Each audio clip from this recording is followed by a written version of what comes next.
tamong gihangyo sa pagduko sa inyong mga ulo alang sa tuang pagampo. O Diyos nga balaan, salamat sa tibok simana nga imo kaming gipanalangina. Among nabatnan ang kalipay sa tibok simana bisan sa mga pagsulay sa among kinabuhi, among gibati nga ikaw nakig-uban ka namang mahinungdan nga kami magapasalamat kanimo nga nidangat na pud kami ning adlaw nga ipapawlay alang sa pagdayeg sa imong ngalan. Bendisyon kanunay ang mga viewers Ginoo. Imo silang bubuan sa panalangin. Sumala sa imong asaad nga abrihan imong tambuanan sa langit, igabubo nimo ang imong panalangin. Panalangin ni usab kini nga YouTube channel sa ginagmay nga pagmensahe. Itugot nga kini mulukop usab sa tibuok kalibutan aron ang makatawhan nimo Ginoo mandam sa imong pagbalik. So bendisyon ang mga kaigsunan nga naa sa mga balatian, ayuha sila sa spiritual man o sa physical imong panalangin. So salamat sa imong kayo, salamat sa imong pagtubag sa pagampo sa ngalan ni Jesus nga manluluwas. Amen. Mga kaigsunan, dako na po akong kalipay nga kamo nakiguban kanako niani nga adlaw nga ipapulay sa tibuok kalibutan. Happy Sabat kanatong tanan. So salamat sa gayon nga Ginoo naghatag na pud kanato og maayo nga adlaw nga ipapulay. Luyo sa pandemic nga ato ang eksperyensyahan hangtod nianing orasa. Apan salamat sa grasya sa Ginoo nga ana gihapon sa matag usa kanato. Sa mga followers nato, mga viewers, subscribers, salamat kayo nga kamo nagapadayon sa pagsubaybay sa tuang nga channel. Katong wala pa nakabisita sa atong channel, i-type lang ninyo Jiwi Serrano, makasulod na dayon mo sa tuang channel. So dili ta magdugay niya ning adlaw ipapulay. Ang atong title na po sa tuang nga mensahe karon, The Sufficient Grace. Ang grasya sa Ginoo muna na kanato igo na. Ang grasya sa Ginoo. Wala na tayo laing pagitaon kung ang grasya sa Ginoo matagamtaman nato sa atong kinabuhi. So tun-an nato kining grasya sa Ginoo. Ang atong pagtuon makita kini sa 2 Corinthians chapter 8 verse 1 to 8 mga kaigsunan. Kini nga mga kapitulo. So nagaingon diri, and now brothers, we want you to know about the grace that God has given the Macedonian churches. So atong tun-an kini nga grasya nga nadawat o gihatag ngadto sa taga Macedonia. Padayon tas pagbasa kay tagalan natong pagtagad kining mga teksto karon. Nagaingon pa gyud diri verse 2, out of the most severe trial, their overflowing joy and their extreme poverty welled up in rich generosity. For testified that they gave as much as they were able, and even beyond their ability, entirely on their own. They urgently pleaded with us for the privilege of sharing in His service to the saints. Verse 5, and they did not ask, we expected, but they gave themselves first to the Lord and then to us in keeping with God's will. Mga kaigsunan, the grace of God will transform us. So tun-an nato kining grasya nga gihatag sa Ginoo ngadto sa taga Macedonia. Kay kini nga grasya mga kaigsunan makapausab sa atong kinabuhi. Sunindot kini nga grasya nga natagamtaman sa taga Macedonia. Nga ato usab ma-experiensya unta sa ato nga kinabuhi. Abi ninyo ang Macedonia, na mga lugar dito nga grabe kaayo kalisod. Kana moingon bitaw ka nga severe poverty, dili lalim na, grabe hilabihan kalisod, hilabihan ka kabus, hilabihan ka piyot sa kinabuhi. Sobra pa sa pandemic, mas maaga ning pandemic kay ug mag-lockdown ta ang taga-gobyerno maghahatag kanato kayuda. Apan sa Macedonia churches, grabe ka severe ang ilahang poverty dito. Grabe ang kapobrehon ni anang lugar. Apan, the grace of God will transform us. Bisan sa kalisod, mausab kita mga kaigsunan, mausab ang atong panglantaw sa kinabuhi. Kung ganin yan yung pandemic, daghan kayo na eksperyensya na to. Yan dumug sa mga news nga na ay nagpakamatay tungod sa kapobrehon. Ang mga kabataan, tungod kay dili na makupara sa ginikanan pag atiman, gipanghatag o nagpakamatay ang ginikanan. Ang Macedonia, mga kaigsunan, dili lalin po ang ilang eksperyensyahan sumala sa atong nagibasa. Apan gusto sa Ginoo na may baluan na to ang grasya nga nadawat sa Macedonia. Point number 1, mga kaigsunan, trials turn into overflowing joy. Ang mga pagsulay, kapitos, kapobrehon will turn into overflowing joy. Mag-awas-awas ang kalipay. Sumala sa verse 2, out of the most severe trial, their overflowing joy, nabakta nila. Sa versikulo 2, ingani di ay ang grasya sa Ginoo. Bisan sa kalisod, naata sa balatian, kinsa itong naya sa balatian, ayaw mo kabalaka. Kana will turn into overflowing joy. Mag-awas-awas, hinoon ang kalipay. Kay mao kining nadawat sa taga Macedonia, ang grasya sa Ginoo, sufficient na sa matag usa kanato. Kung atong dawaton ang iya nga grasya. Sumaw na, mga kaigsunan. Despite their deep poverty, grabe kalisod ang ilahang kapobrehon, kalisod, they give liberally to the work of God. Ang nakanindot pa yun, tungod sa severe na nga poverty nga na ilang na-experiensyahan, bisan pa ni ana, apan nakasuporta pa sila sa buhat hinuon sa Ginoo. Mao kini grasya sa Ginoo. Bisan lisod ta, apan dato ta sa pagkamangginatagon.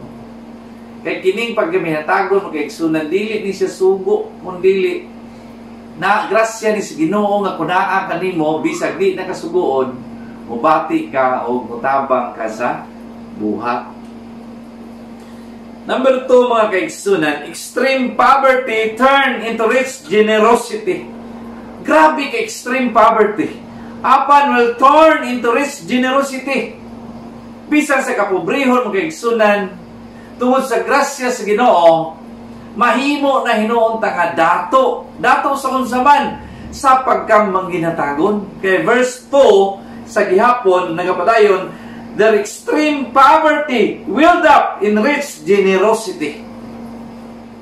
Grabe kini grasya sa Ginoo. Kunaa pa kanato ang pagkadalo, wala pa nato ang grasya sa Ginoo. Kaya ang grasya sa Ginoo, bisan sa atong gawadon, kini mulungtad hinuon sa pagkadato sa pagkamanginatagon. Una nga dili lang sa material, mga kaigsunan, nga kita manginatagon. Bisan sa atong mga panahon, igugol nato sa pagtuon sa balaan kasulatan, sa pagpaminaw sa pulong sa Ginoo. Usa na mga kaigsunan, na ikaw nakahatag sa imong panahon sa pagsuporta sa buhat. Anaaga na mga tao nga Bisang professional sila, apan mag-sideline pag sila negosyo. Na-experience na namo diri sa amuang distrito na usa ka panimalay diri. Nga mga professional apan nagbaligya pag yun o ginatawag nga live selling sa ukay-ukay kay sumala sa ilahang nga kinabuhi magkaigsunan nila una-una nga nagnegosyo mi pastor para kung naay buhat sa Ginoo kami makasuporta usab. Kung naay magsulisit makahatag mi. So ingana ang espiritu sa Ginoo, ang grasya sa Ginoo nga madawat nato. Ganin ako yung amigo nga bisag layo kayo sa ginagawang example nagapadala bisan siya na disgrasya nabali ang tiil ingon na lang gani ko nga ayaw sa pagpadala karon ingon siya nga nakasaad bang ko pastor muhatagid ko. Grabe, extreme poverty turn into rich generosity. Mao gining grasya sa Ginoo nga nadawat sa taga Macedonia. Bisan sa kalisod nahimo sila nga dato sa pagkabinatagon. Pagkanindot sa grasya sa Ginoo. Ikatulo, they give beyond their capacity. Bisag wala na. Apan, nagahatag pagin sila. Wala-wala na gibitaw. Ako nakasulay ko og pamisita nga luoy kay sila, pobre kay sila. Ingon sila nga, ingon usa ka panimalay nga pastor. Dala lang ning duha ka gantang nga mais, kaon man kag mais. Ingon nako nga basig wala na kamoy bugas. Kay sa balay na pamanpod gamay. Ingon siya, kalipay namo pastor nga mohatag nimo. Labi na nagabuhat sa Ginoo. They give beyond their capacity. Mauna ang usa ka balo sa balaan kasulatan. Katapusan niya nga kwarta. Pamiliti na lang siguro to katapusan niya nga kwarta apan gihatag pagid niya sa Ginoo. Ang usa ka balo katapusan na ginunta nga pagkaon sa harina. Dapat gihatag pagid niya kang Elijah. Ingana ang grasya sa Ginoo. Inagingon sa versikulo 3, they gave as much as they were able. Pastilan. Samtang gatuon ko ni ani mga kaigsunan pagkanindot sa grasya sa Ginoo. Ang taga Macedonia, ang uban kanila ana ay pagkadalo apan sa diha nga nadawat nilang grasya sa Ginoo. Nangausab silang tanan mga kaigsunan. They gave beyond what it seemed they could give. Grabe nga grasya kining nadawat sa taga Macedonia. Wala na gyud. Nawala na gyud. Apan gahatag gyapon sila sa buhat sa Ginoo. Apan ay uban mga kaigsunan usay mag-uulang tas pagpaminaw kay naayuban nga mingon nga pastor sige ra man tagwali wala may undang ang ato ang amot sige ra tagwali wala undang ang amot likramo ng uban pastor bisag siya ra gud nang likramo damayon ng uban igsuon kun kana pang imuhang una-una karon ayaw ka bala kadawatang grasya sa Ginoo. Ma-transform ka pinagi sa grasya sa Ginoo. Kaya ang taga Macedonia, bisan sa ilang kapobrehon, beyond their capacity, apan gigugol gihapon nila sa Ginoo. Unang may nangutanan nako kanhi dugay na nga panahon sa previous nako nga district. Ingon siya nga pastor kanus-a pa man ta magsigig amot sa wali. Ingna ko sister, gusto ikag tubag na ko. Nya, gusto ikag tubag, pastor. Ang akong tubag, hangtod mamatay ta. Ay hapata mo undang o buhat. Bisan pagani ug mamatay ta, pwede pagkakabuhat kung idunit nimo ang imong yuta sa buhat sa Ginoo. Bisan wala pa ka, bisan namatay na ta, apan ang imong yuta nagaingkaman. So pwede na nimo idunit sa tuang buhatan aron ang ingkaman na maga-support gyapon sa buhat. So nakaingon siya nga, grabe, day pastor no, walay undang. Walay undang ang atong pagsuporta sa buhat. Kaya bisan asa ka karon, sa reliyoso magkangasayd, na yung mga pagsuporta, bisan pagani sa purok, bisan pagani sa ato ang eskwelahan, na yung mga amutan, so walay undang ang pag-amot. Ang ato lang magkaigsunan, bisan sa atong kalisod, kung madawat atong grasya sa Ginoo, madato ka, madato ko. Madato sa pagka mangginatagon sama sa taga-Macedonia. Number 5, mga kaigsunan, sa versikulo 4, privilege of sharing. Gibati nila, mga kaigsunan, usa di ay kapribiliyo. Ang grasya sa Ginoo kumadawat nimo pribiliyo nga makahatag ta, makasuporta ta sa buhat. Usa di ay kapribiliyo gibati nila kanang pagkaminatagon. Ang pribiliyo, mga kaigsunan, talag sa ragyod moabot sa atong kinabuhi. Kung moabot kanimo ang pribiliyo sa pagkaminatagon, hatag. Kay verse 4 nagaingon diri, privilege of sharing in this service to the saints. Gibati nila, mga kaigsunan, kanang pagbuhat, pagsuporta sa buhat. Gibati nila nga usa di ay kini kadako nga pribiliyo. Kay kung mga matay ta, di na taman makashare. Mao kining grasya sa taga-Macedonia nga nadawat. Ug gani, mga kaigsunan, kining taga-Macedonia, grabe natagamtaman nilang grasya sa Ginoo nga usab silang tanan. Busa, mga kaigsunan, sa atong kinabuhi, kung wala pa nimo nadawat ang grasya sa Ginoo, pangayuwa sa Ginoo. Number 6, mga kaigsunan, they did not expect in return. Kaya sa verse 5, kung basahon nimo kanang kapitulo sa 8 sa 2 Corinto, and they did not ask, we expected. Buot ingnon, mga kaigsunan, kung sila maghahatag, wala na sila guna-una nga napay mubalik nila. Ang pagtabang, mga kaigsunan, labi na sa mga kaigsunan nga luoy kayo, walay gipangkaon, walay nasinina, ug unsa pa nga talabangon gid ba? Mao di ay nang nindot nga tabangan.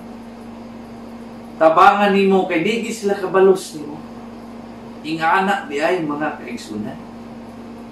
Dili kay tabangan ako ni siya kay puhon, mapresidente ni siya, mamayor ni siya, mubalik na magyapon ni kanako.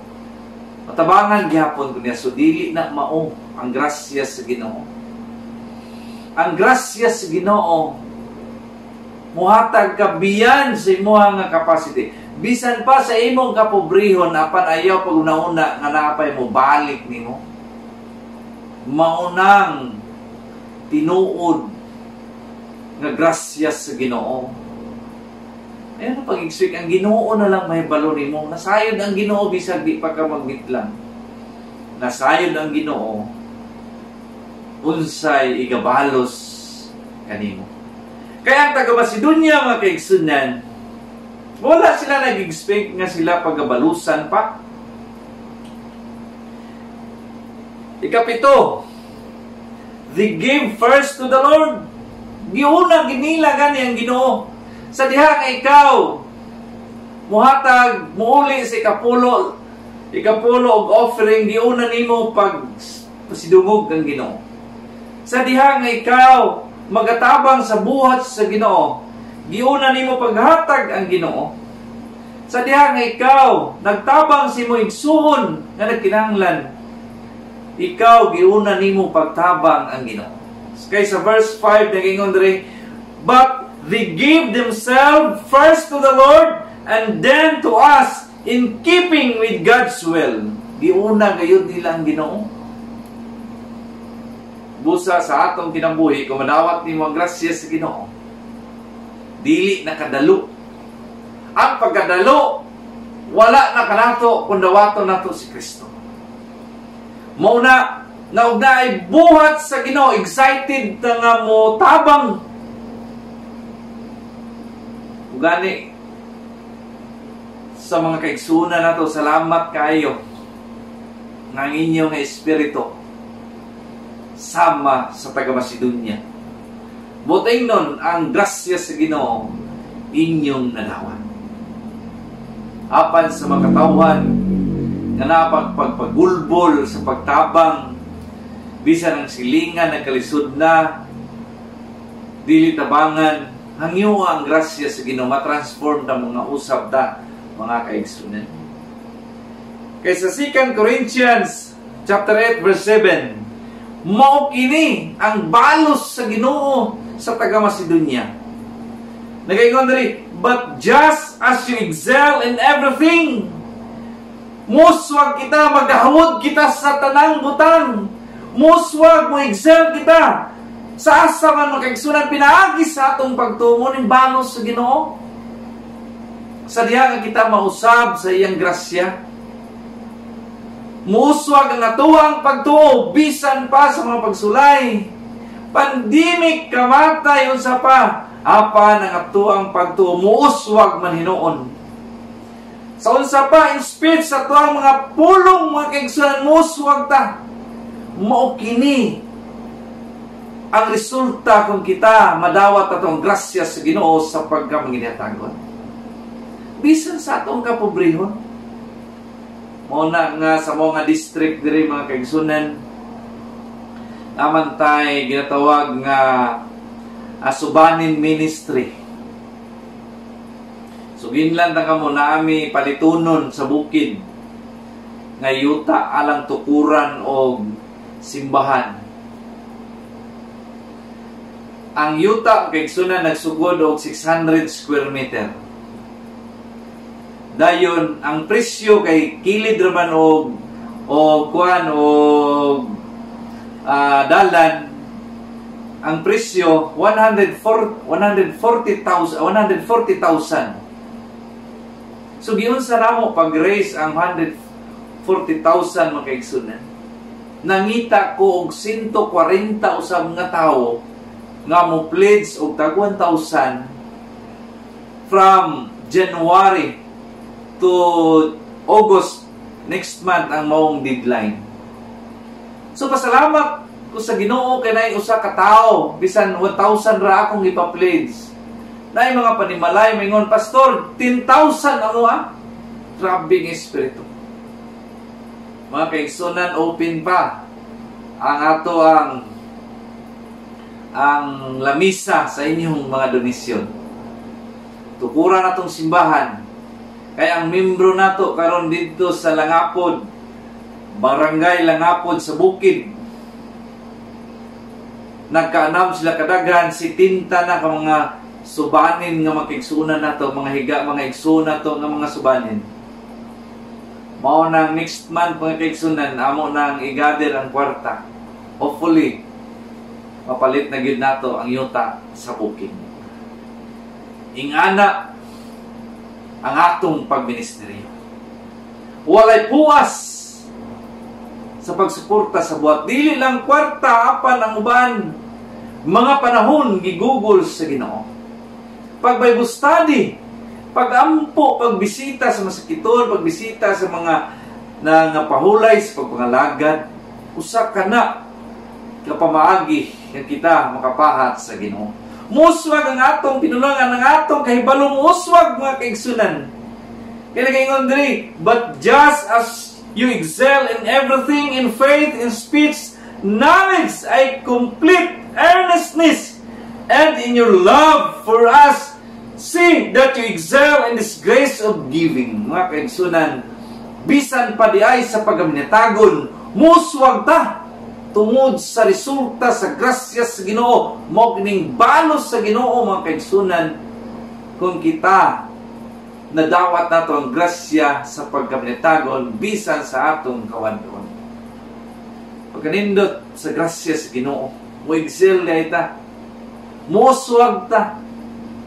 Muna mga kaigsunan, ang tao nga muswag sa pagtuo, sugin lang na kamo, ang tao, may baluan mo siya nga nag-uswag ang iyang kinabuhi, kay bisan pa sa mga pagsulay sulod sa iglesia, bisan pa makadungog siya o pagdaot, dili gayon siya mapandol, dili gid siya maluya sa pagpangalaga. Ang uban may ubos sa mga pangulo, backslide dayon. Ang uban may ubos sa mga membro sa iglesia, backslide dayon. Pero kung nadawat imong grasya sa Ginoo, mo excel, mo uswag pahinuon ang imong pagtuo. Ang imong kahibalo mo uswag, ang imong mga pinulungan mo uswag, ang imong gugma mo uswag, gugma sa pagkaminatagon, mo uswag ka na. Versikulo 8 kaigsunan, nagaingon ang Ginoo, I am not commanding you, but I want to test the sincerity of your love. Ang pagpanghatag ng kaigsunan, dili ka na nga gisugo to sa Ginoo. Gisulayan lang ang atong kinabuhi, ang atong gugma, kung unsa ang atong gugma diha sa Ginoo ay compare nimo sa uban. Kaya siya, I am not commanding you, but I want to test. Sulayan na sa Ginoo, kung unsa ka sincero ang atong gugma diha kaniya. Mga kaigsunan, yung duman nato, ang ilang kapobrehon turn into rich generosity. Ang ilang kawadon, severe mga kaigsunan, grabe na yun, extreme poverty. Apan tungod sa grasya sa Ginoo, nidangat hinuon sa pagkadato sa pagka manginitagon. Sa katapusan mga kaigsunan, baliko na ko ang akong amigo nagpahulay sa kamatayon, si Brother Chris Agbulos. Samtang naguban kami ato, katong tawana mga kaigsunan, pitinggaan na sa kamot sa pagbuot sa iyang bulsa alang sa paghatag sa uban. Kinsay mohangyo kaniya, bisa nakita niya nga nasday nakita nga tiguwang nga naglakaw sumala sa iyang eksperyensya o gibalayan gani na sa atong mga kaigsunan sa Bagalupa. Nagalakaw ang tiguwang, iyang ipasakay. Pagpasakay, gitagaan pa yung kwarta para bugas. Dili niya kaila. Grabe ka pagka maninatagong tawana. Grabe nga espiritu sa pagsuporta sa buhay. Kato nga tao, excited nga moabot ang elders meeting. Kaya ang elders meeting namo, ikatulo na Domingo sa matag bulan. Ingon siya, Pastor, excited na ko nga moabot ang elders meeting. Kay gusto ko nga makatabang na pod sa nagakinahanglan. Mga simbahan diri mga kaigsunan halos na nga-improve. Sa diha nga siya usab ang amo nga pangulo sa elders.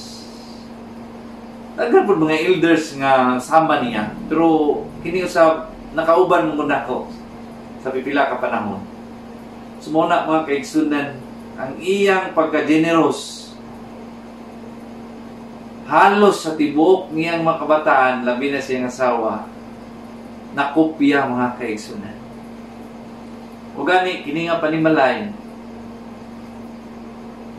ingon sila nako, Pastor, sulti lang Pastor, kay ipadayo namo ang nasugdan sa among amahan nga sa pagtabang sa buhay. Muna mga kaigsunan, wala ka gisugo sa Ginoo nga manghatag ta. Apan sulayan ang atong gugma kung unsa ka sincero ang atong gugma diha kaniya. Sa katapusan mga kaigsunan, nagaingon diri, as the Lord had blessed Macedonia, the church in Corinth is to be blessed also. That is if they will follow the example of Macedonia. Ang Ginoo gipanalangin na niyang Macedonia, kamo ug ako, kung gusto sa mong panalanginan sa Ginoo, sundo nato ang kinabuhi sa Macedonia, nga sa dihang nadawat nilang grasya sa Ginoo, ang mga dalo ng mga tao nangausab sila, na-transform sila, transform ngadto sa pagkadato sa pagkamanginatagon ang Diyos mga panalangin nato. Ako itong ginangyo sa pagduko sa inyong mga ulo. O Diyos nga balaan, salamat sa imong pagpahinumdum ka namin. Na mga panahon Ginoo nga kami imong sulayan di ay. Kung unsa kami kasinsiro sa among gugma di kanimo, ug unsa kami kasinsiro sa buhat, ug unsa kami kasinsiro sa gugma sa among isikataw. Ginoo, ana pa kanamo ang pagkadalo. Nagahangyo kami sa imong grasya Ginoo. Grasya nga nadawat sa Macedonia, nga silang tanan nga usab bisan sa kapito, sa kalisod, sa kapobrehon nila, apan kini milungtad man hinuon sa pagkadato sa pagkaminatagon. Busa usba kami ang among kinabuhi, Ginoo. Himua kami nga sama sa taga Macedonia nga manginatagon bisan sa kalisod sa kapanahon. Bisan sa pandemic, apan itugot Ginoo nga kami mahimo nga manginatagon sa material, spiritual man, sa pagsangyaw sa may balita, paghatag ngadto sa lapan na kailangan nimo. Labi na sa mga material, daghan magkaigsuna namo ka nagkalisod ka. Itugot ang espiritu sa pagkaminatagon na naa kanamo Ginoo. Ug labaw sa tanan, itugot Ginoo ang kaming tanan. Muuswag diya sa pagtuo. Muuswag sa among mga panultihon, muuswag sa kaybalo, muuswag sa gugma sa paginatagon sa Macedonia. Busa lauman na mo Ginoo, ang grasya sa Macedonia gayud nga nadawat, madawat na mo karon hangtod sa imong pagbalik. Salamat sa imong pagtubag sa pagampo o apil sa kapasayloan sa among mga kalapasan sa ngalan ni Jesus nga manluluwas. Amen. So, salamat sa inyong pagpadayon sa pagsubaybay sa tuwang programa sa matag adlaw nga Sabado. Ug ako magaingon, happy Sabat ug magkita na ita sunod nga adtong pahulay ang Dios mga panalangin.